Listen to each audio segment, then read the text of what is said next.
Are you stuck in the same old routine at work?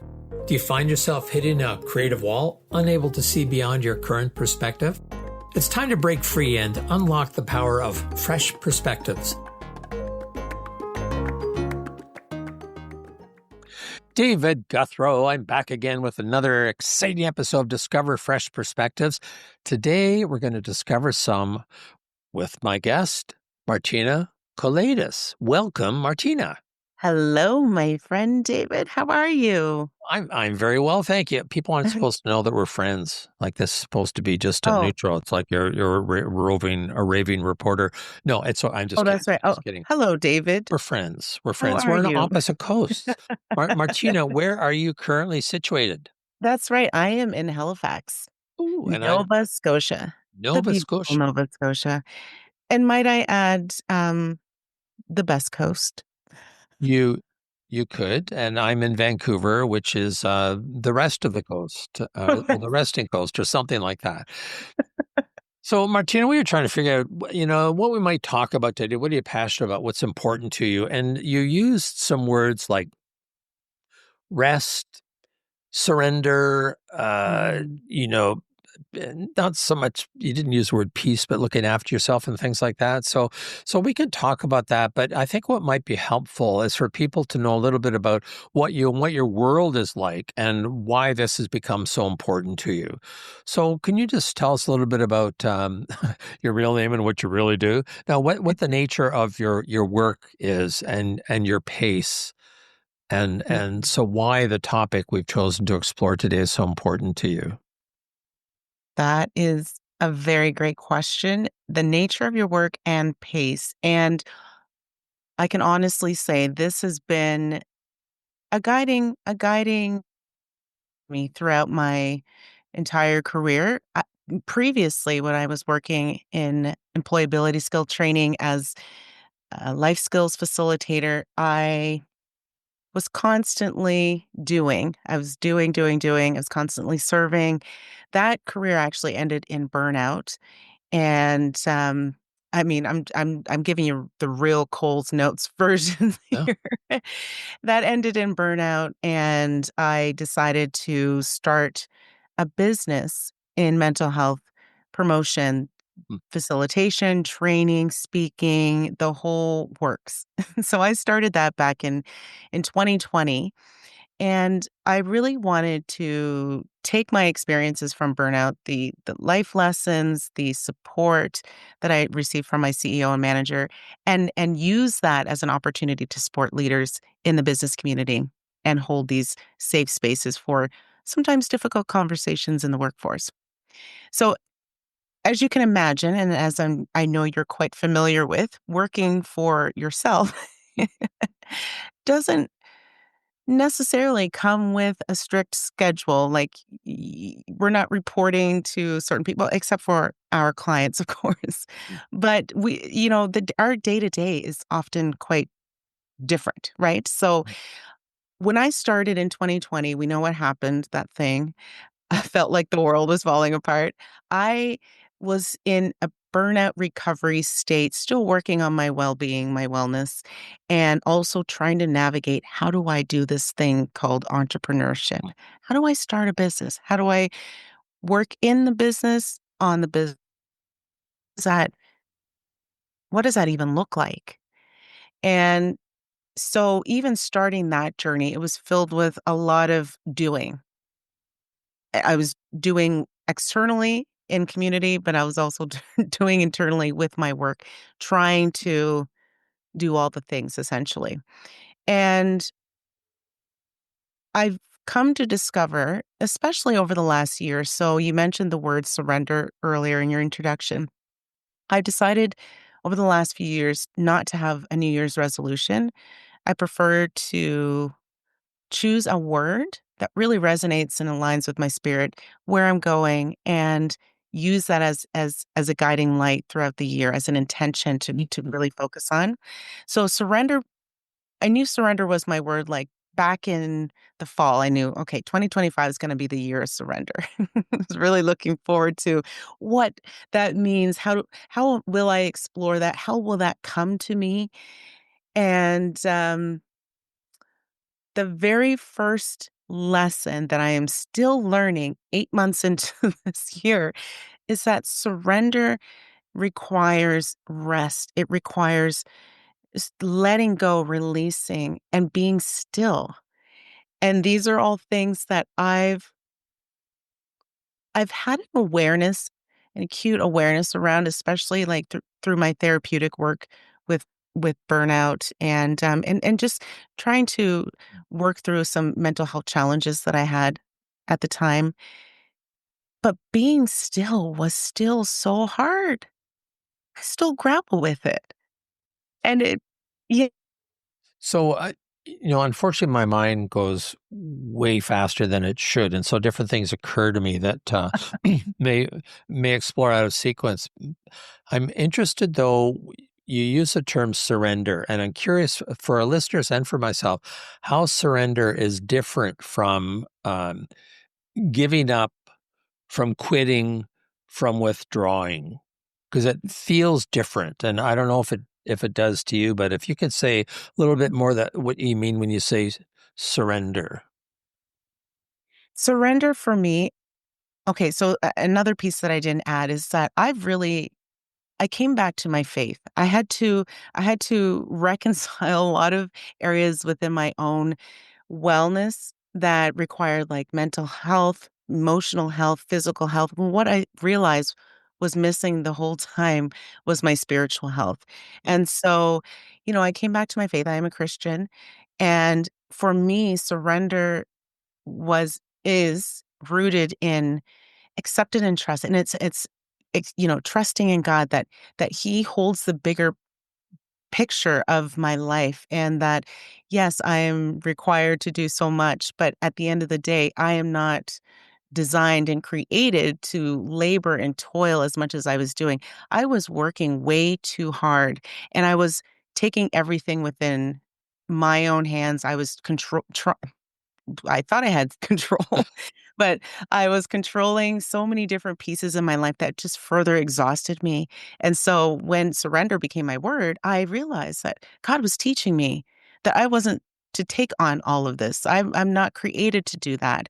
And so that surrender is like that release, that intentional of letting go while staying present to what is unfolding, the ultimate creation, the ultimate plan that he has for me, versus quitting and just, which I find quitting is often, I would say, driven by, fear or frustration or even exhaustion without, having some kind of resolution.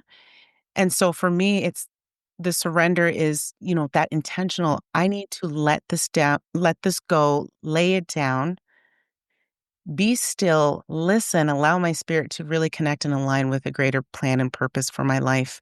And it's been so liberating, also extremely, bless you, extremely challenging because I- I'm getting out of a habit. I'm getting out of a idea that I'm in control of everything. I it's I'll give you an example of that. Please, yes. So I was doing multiple things. So, yes, I'm a multi-passionate creative. I'm also a gig worker. So I'm out here like exploring different things and taking on different projects. And I was involved in some contract work that was fulfilling in a certain time and season in my life, but I knew needed to come to an end and felt in my spirit that it needed to come to an end. And so I resigned. And it took me a year and a half to actually make that decision and fully resign. Like, I will no longer be available. Please don't contact me. And that was for me was a surrender, a moment of surrender because I said, I am exhausting myself. I'm working nights. I am working 12-hour nights and then going right into other work during the day, not resting, not feeling like I'm working from a deficit. And I've already been burnt out significantly. I don't want to return to that. It took a lot of work to get out of that season. And so that was late last year. I came into this year without having that, I came into this year like sleeping throughout the night, Hmm. feeling more energized. And then I realized, okay, this is affecting me financially because I had, clients lined up in the beginning of the year. And in my head, I'm like, oh, I'm good until some things happen with, the tariffs. And then there was some reorganization within the groups that I was working with. And so all of a sudden my work wasn't priority for that moment for those groups. And then I thought, "Oh boy, here we go. Now I've got to go find a job. I've got to like immediately replace whatever this was supposed to be and fill that so that I have something to continue the work." And I was reminded, no, this is still a moment of surrender. So yes, let me be clear. I believe it's important to plan and because we need to survive. We need to, have a roof over our head and food on the table and that sort of thing. But in my spirit, I knew that just going to get some kind of job is not the answer and it's not in alignment with my path. And so sitting still in that, like the surrender was, okay, God, you knew this was going to happen. I am laying this down and I'm really working my hardest not to pick this thing back up. Picking it up, meaning going to get just some random type of work to replace what was lost. And I just, I literally sat in it for a good couple of months and it was extremely difficult. But when I look back now, there were opportunities that came to me that weren't even on my radar that was aligned with the work that I'm actually doing. And he provided. And the test is that's where it's at. That was one of my biggest tests this year. So I think I'm falling too much in my head here, and I'll get out of it shortly, but it's very crowded in there. One of the distinctions to me between surrendering and quitting Mhm, is that within surrender, there's implicit trust that you talked about. mhm. It's also you're still engaged in your life. Quitting is Right. like checking out, whereas surrendering is like checking in, but in a different way. And Mhm. the other thing that occurs to me, and mostly when I have these conversations, I'm reflecting as much on my own life as it is about you. I'm sorry, Of course. I'm No, part of this that's conversation as well. human. And so even the word entrepreneur, I Yeah. I I have my own business. I do not call myself or consider myself an entrepreneur because that puts a whole lot of pressure and expectation on me that I should be constantly driven, whether that's true or not, but as an entrepreneur, driven to make more money. I'm driven by money. I want to make more money. And I'm not. Perhaps I should be, but that word, that expectation of entrepreneur sets something up. And can the word entrepreneur be held in one hand while surrender is held on the other? I don't know. Being in your own business and surrender, absolutely. I wonder if the Mhm. word entrepreneur creates it more difficult to accept that surrender is something that's actually very positive for me. Oh, that's a very interesting point. So what would you replace that word with? Which word? Entrepreneur? Entrepreneur. Self-employed. Self-employed. Right, I've got my own business. I have it's a registered business. It's a corporation.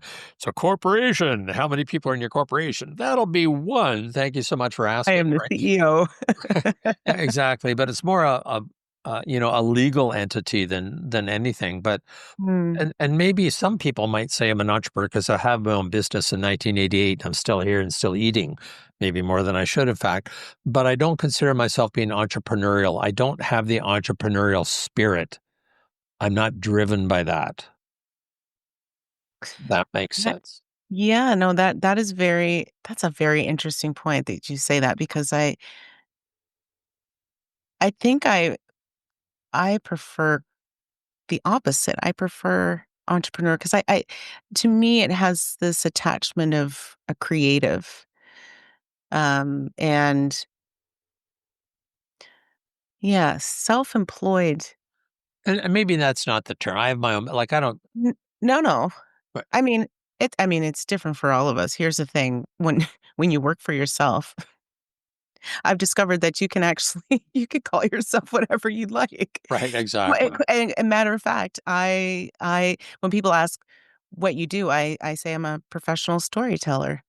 Ah, They're like, "Oh, that's very interesting, never heard that." I very rarely use CEO or anything like that. It's just right. to me, it doesn't align with my work and vibe.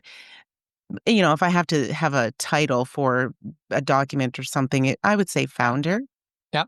Uh-huh. But, yeah, like self-employed, yeah, so I guess you are the business, and everything that we do is essentially tied to the work that we Yeah. do personally.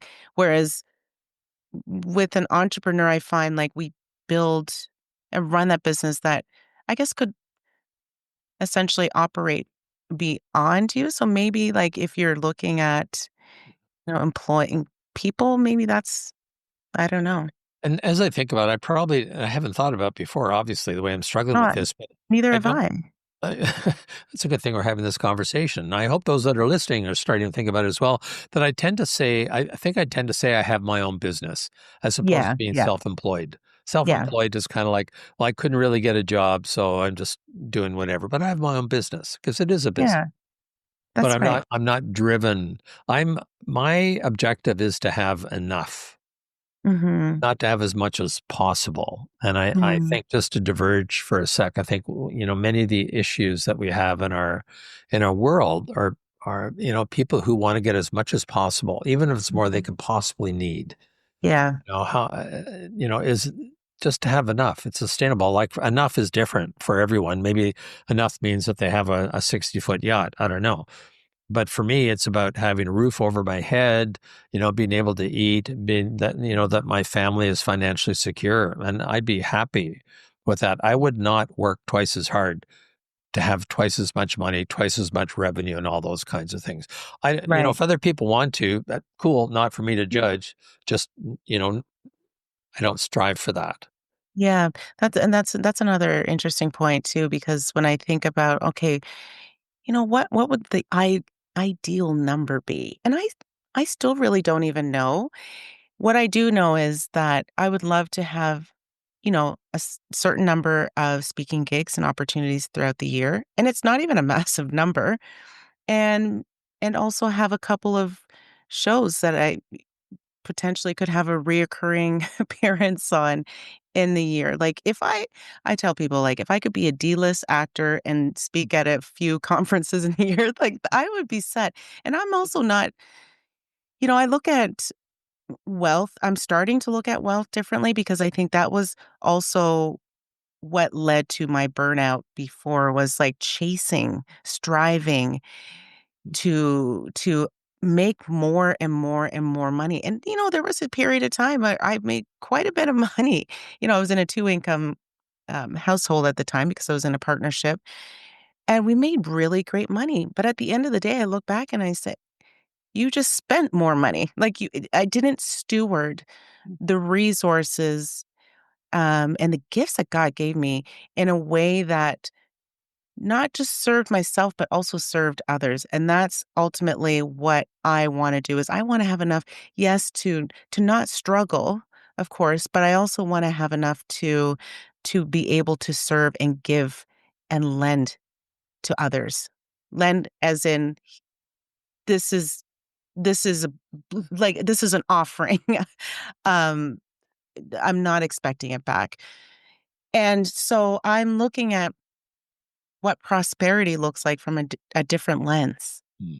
From more of a spiritual lens, not from what the world has been telling me and conditioning me to believe, about myself and what my success needs to look like.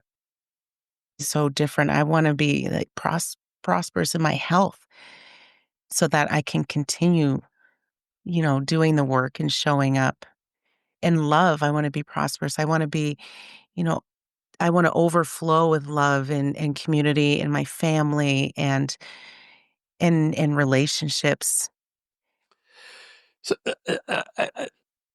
I really wish that I was literally sitting across the table from you, because I would just like love to explore so many aspects of this and bounce ideas around it. When you said wealth, I was just Mm. thinking, if I consider myself wealthy, it would mean that I am free to make choices that are important to me. That's Mhm. what wealth would do for me. Mm. So if I was independently wealthy, I would do the vast majority of my work right now. I do probably do more for not-for-profits, right? I wouldn't stop. Right.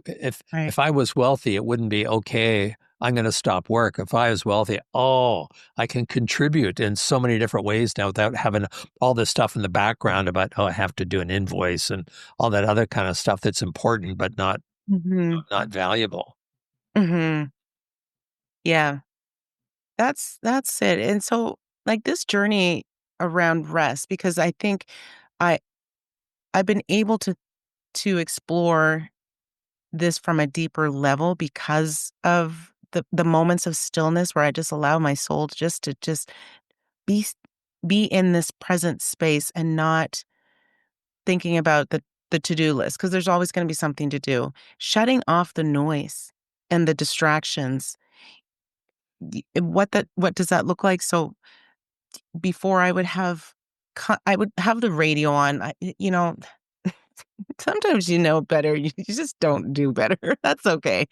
I've learned to give myself grace, in this learning process.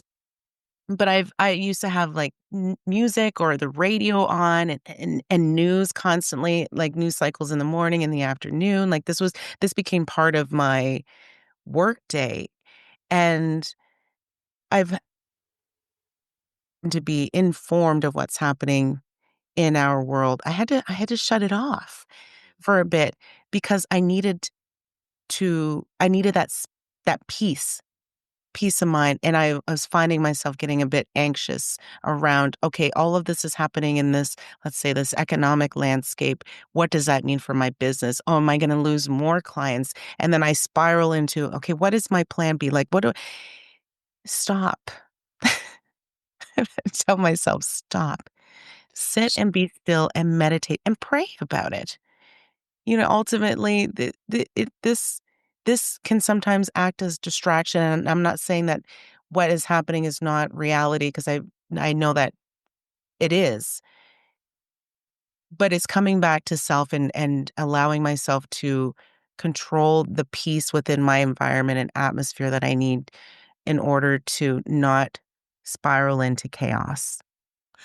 So, not to dive into things that people said several thousand years ago, but if I were to do that, I'd reflect on some of what the Stoic philosophers talked about be clear about what you can do, something about what you can't. Like, the Serenity Prayer Mm. came out Yes. of those Stoic thoughts, right?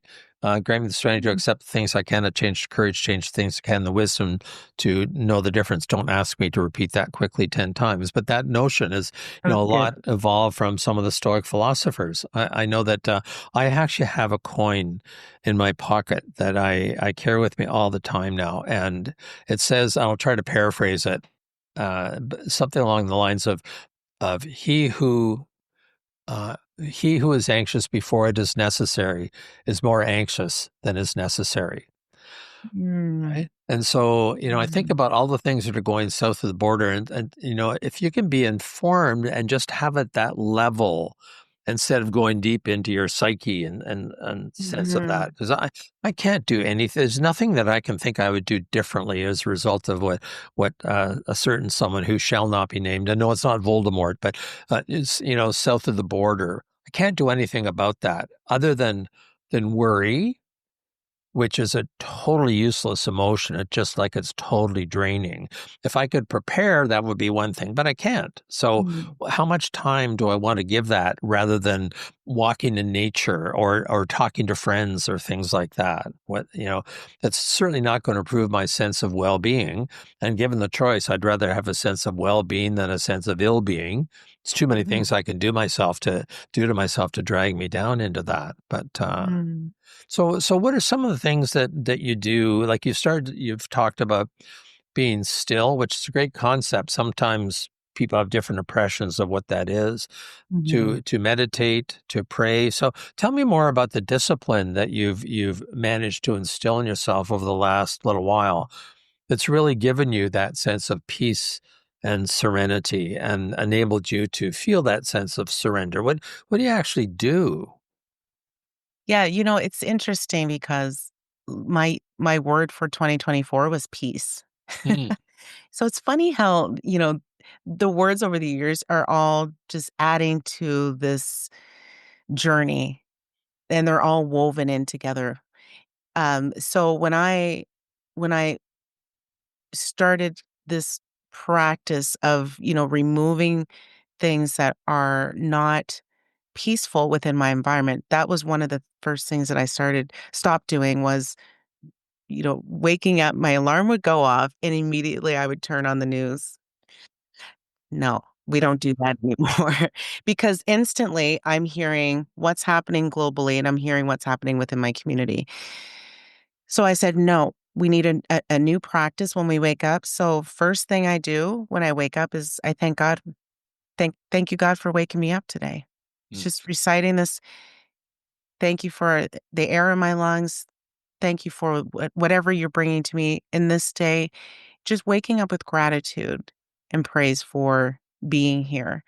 And that sets the mind, that sets my mind, that sets my heart posture in a healthy direction where oh, stillness. And I would do, meditation or devotion, pray, have my coffee, and ease in that way. Or I work out, go to the gym and increase those endorphins, which is always a great way of starting the day. And then throughout the day, I would have a check-in. Sometimes I have a timer on my phone that will say, mm, is it take 5 minutes? Take 5 minutes, sit, lay in the hammock, if you will. Don't think, just, 5 minutes of silence. Don't have anything on in the background. And inspirational music is another thing that I've surrendered. So I like a variety a variety of genres of music, and I found that there are certain there were certain genres that were just toxic to my mental health and to, how I see myself and just, sometimes it seems very surface, like you listen to a song and you sing it and it's not really doing anything or whatever. But I found that, constantly listening to music that was, maybe degrading women or, had a lot of language in it that just I don't even use that language. And, what does that do to your spirit? And so I created like playlists that were more inspirational and uplifting, podcasts, listening to podcasts. But I think for the most part, in this season of rest and surrender, I've been focused more on quietness, quiet time. And so that means this, mm, just sitting. And it's incredible to me, when I talk to certain groups and in different sessions around, what would stillness look like for you? And when I mention quiet, sitting in quietness, I'm so amazed at how many people say that is incredibly uncomfortable for me to do. I need to have something on at all times. And I get it. I get it. I was in that place once, and I thought, well, isn't that interesting that we are conditioned to have noise at all times, and to a point where now we're, as a society and as a people, are getting uncomfortable with the quietness. That's a place, that's a sacred place. That's a place where we can actually listen and hear. And we're losing that more and more because we are still bombarded with news cycles. We're bombarded with information overload with our phones, with TV, we can constantly have noise and distraction. So I'm going to rephrase that just a little bit. Sure. We aren't bombarded. We allow ourselves to be Mm, bombarded, right? Like, 'cause what I'm hearing here is choice. So yeah, it's like right now I'm surrounded by 30 different radio channels. Like I know that the airwaves are out there, but I've chosen not to tune into them. that's right. Right? Mm, They're mm, out mm, there, but I mm. can choose not to tune into them. I can choose to not mindlessly, binge watch. I can choose, right? And Right. it's how to make those choices each moment. How to be less driven by habit, by unconscious Mhm. habits that maybe served me well in the past, to have some new choices. Like I love just being quiet. I love sitting on the couch with my dog on my lap, just looking out and just staring and thinking, having no noise, no music. I love going for walks in the park every morning. Absolutely love it. And just, you know, not listening for something, but being aware of it when there's birds, when Mm, the wind is going through some trees and rustling some branches, when I actually am aware of how loud my feet are on the gravel in an old growth forest park, and just kind of going, wow. And it would be so easy to yeah. not be aware of those things, but just to, to value that peace and quiet, not just to go to sleep when it's quiet, but just to be like as you said, still and Mm, peaceful and quiet, and relish that and look that as a nourishing time, not an empty time. mhm. That yeah. Oh, that was so beautiful. What a beautiful image you just painted there. And it's finding that rhythm, and sometimes it's finding a new rhythm, and Well, that it's can yeah. take, yeah, a bit of grappling sometimes because you There's a guy, I'm going to say Tim Ferriss. It's probably not Tim Ferriss, but it may not even be Tim. Maybe I'm making this up. Maybe it wasn't a book, but I'm pretty sure I read a book called Jeremy Rifkin. I knew if okay. I spoke long enough, something come to called Time Wars, and he was talking about how there, in the past we had a sense of nature's rhythms. You knew light, dark. You knew day. Seasonality, and Mm, things like that. And now things happen so quickly, in fractions of a nanosecond. Our body is not able to experience that. We are not mhm, capable of experiencing that yet. We're surrounded by it. And how do we take some time to do something that nature has designed us to appreciate? mm, The lightness.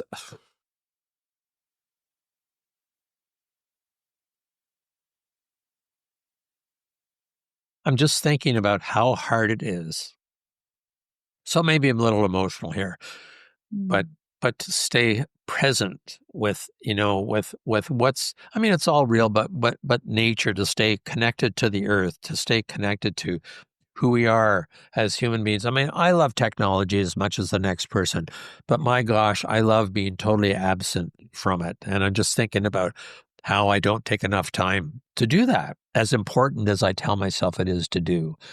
So how I develop the discipline to, as you do, to take that time to be still, to yeah, meditate, to be quiet, and to feel that sense of surrender. And I think of the phrase giving up, and that's giving up is not like quitting, it's giving up, right? To a sense of what higher being, or power, whatever might happen to be, regardless of what your spiritual focus right. is. And that's Yeah. a positive thing as opposed to a negative thing. Man, I'm rambling all over the place here, but you just got me Oh, going. You got me started, Martina. wow. And I think even that emotion, it's speaking to you. It's a beautiful reflection, of your own journey and what you appreciate and value. Like creation is so magnificent. And there's days where I'm like, I don't appreciate it enough. You know, it's just it's so magnificent when I lay in my hammock and I don't have any lights on and I just allow the sun to set and it changes the lighting in my own space. and I watch how the sun sets, and I think, my gosh, I've never really done this before. I haven't appreciated this direction of the sunset before. How the sun rays are beaming down on my face for just a moment until it changes direction and finally sets over the horizon. Like, what a beautiful moment. And that's why, when you say giving up, I thought offering up. Yeah. And that was for me like, thank thank you, God, for this creation. For me, that's yeah, God, thank you, God, for what you've created, the beauty in all things, the intentionality in creation. There is a divine purpose and a plan for each thing you've created on this earth, including me. Like, thank you. Like, I am not worthy, but you are so good. And it's just you sit in this awe and wonder, and it is emotional and it is moving, and it's again, it's that formation of your heart posture that is just so beautiful, that connects with other people. Like when you were emotional there, I felt that in my spirit. And that's why I think it is such a powerful force if we could, as people, allow ourselves to tune into that stillness, so that it can fill us up with that power that is able to connect us as community in this way, through nature, through ourselves, and through to other people.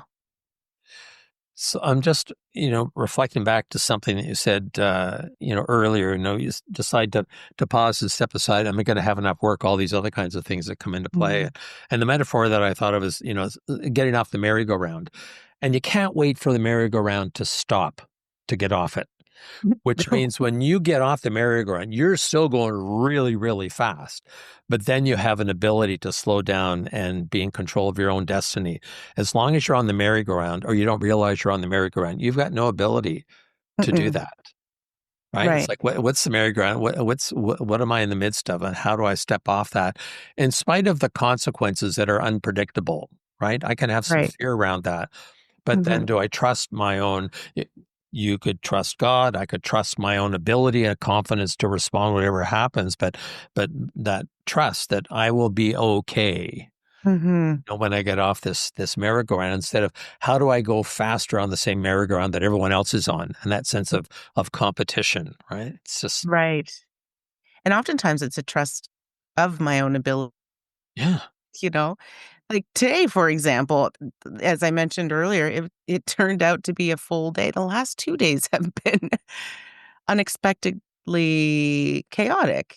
Just things happening that weren't in the schedule, and a lot of shifting, so when I came in today from some work and before our call, I did a check-in. I was like, "Okay, what can we do now in this?" And I thought, I feel tired. I Mm. feel I feel like maybe I don't have the energy, and I wanna have this energy for this conversation that I'm gonna have with David. So I said, "You know what? Off to the couch you go." And I set my timer for 15 minutes, and I had a 15-minute nap. And then I woke up, drank some water, brushed my teeth, and felt re-energized. It was the simple decision.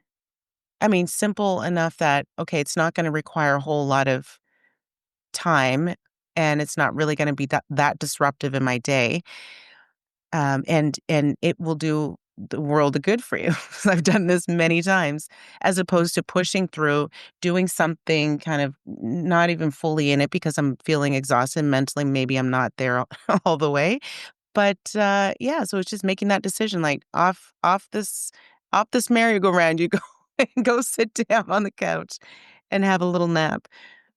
So I find people don't speak for myself, but I know other people don't like unsolicited advice. So as we bring this conversation to a close, I want you to imagine that rather than you giving people advice, there are people out there that are saying, Martina, I would really like you to let me know what some of the things are that I can start to find more peace. So they're requesting a favor from you to say, okay, what are just one or two simple things? And simple things are not necessarily easy, but simple to Mhm. comprehend that will help me find more of this. That if I choose to find this place of peace and stillness, what are two or three things that I can do? So I'll ask you like I'm asking you, but I'm speaking on behalf of everyone who's listening. So Martina, what are a couple of things that I can do to Mhm. start to find and hold on to more of that nourishing peace in my life? Well, the first thing I would say is to explore your idea of what peace means to you, Mm, because I think it's very subjective. And I believe that we carry so many life experiences that form that idea and that definition of peace and stillness. And, I can say it's, for me, it's removing the noise and distractions from my life. But for someone else, it could be placing themselves in a certain type of atmosphere or an environment that brings joy, that brings this sense of safety and security. And so I would say I believe it would start there because it's very, yeah, subjective.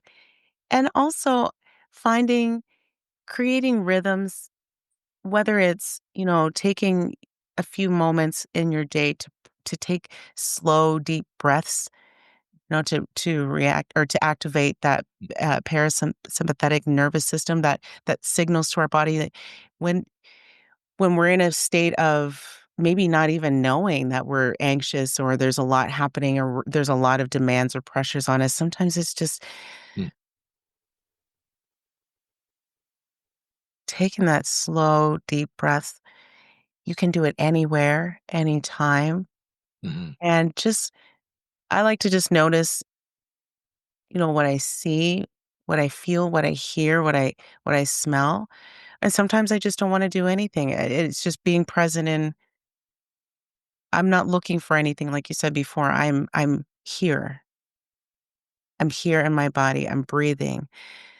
And again, that for me is a rhythm that took some time for me to incorporate into practice and having that boundary for myself instead of allowing limitless constant notifications and conversations that drain me happen. So it's like, no, I'm protecting my peace. I'm protecting this mental space that is so sacred because it allows me to continue to do the work that I'm doing. And one other thing that I started doing last year in my year of peace, and we're still in a year of peace too with surrender, is having a rest day. And this is going back to my faith where, you know, there is a Sabbath day. There was a day that God rested not because, everything was done through the other days of the week, but because it was good to rest. That that it was created that we had a rest day. And I find myself, especially, as an entrepreneur, as who's self-employed, it can be so easy to work every single day of the week. And I'm not saying like working 8 to 12 hours a day. Sometimes it's like on a Sunday I would make hours of creating content. That's still work though. And in my head before I was like, "Oh, it's not work. It's not stressful or strenuous, so I can do that." But in reality what I found is that I didn't have any days through the week where I didn't have to think about even work mm, or what I needed to do. And so now, I go to church on Sundays. I come home and I make a nice meal and I maybe have a nap or go for a walk or watch a movie. Like this is the day where I journal. I've been doing a lot of writing. So this is the day where I can just flow and have that rhythm of there's no schedule, there's no expectation. It's just wherever this moment takes me. And I think that's really important that we do find at least one day where there is no work, whatever that might look like. So the three things I heard: first, reflect on what peace means to you. Mhm. The second is to find that rhythm, right? Mhm. And it occurred to me, even like music wouldn't be music without rhythm. It'd just be random notes. And that, to get the rhythm right, we remember the rhythm and the beat. And so to create one that works for us. And the third Yeah. is to just take that time where you're not working and doing nothing. It's you. It's you just being there. So those are all like really great practical tips. And Yeah. I'd like to thank you so much for taking the time to have this conversation with me. I've just thoroughly enjoyed it. And Thank yeah, you. I just really value our friendship and our connection. Oh, so So, we are friends. well, I'm in my framework, yes, I'm considered, we could be colleagues, we could be competitors. I mean, Uh, pick a word that works for you, but I certainly consider you a friend, a very you've dear got friend. a So friend in me too. You got a friend in me. I'm not going to kill this conversation by Listen, singing at the end of it. I just wanna say thank you for offering your encouragement and also your insight. I've made a lot of notes, and, I'm excited to kind of dig deeper into that, and Oh, you've cool. certainly, filled my cup, so thank you. It's my pleasure. So David Gouthro, here's my guest, was Martina Kelades. And next week, come on back for some more different perspectives from some different, and different in a good way, people. Thank you so much for listening. Subscribe now, because on Fresh Perspectives, every episode is an opportunity to explore new horizons and redefine what's achievable.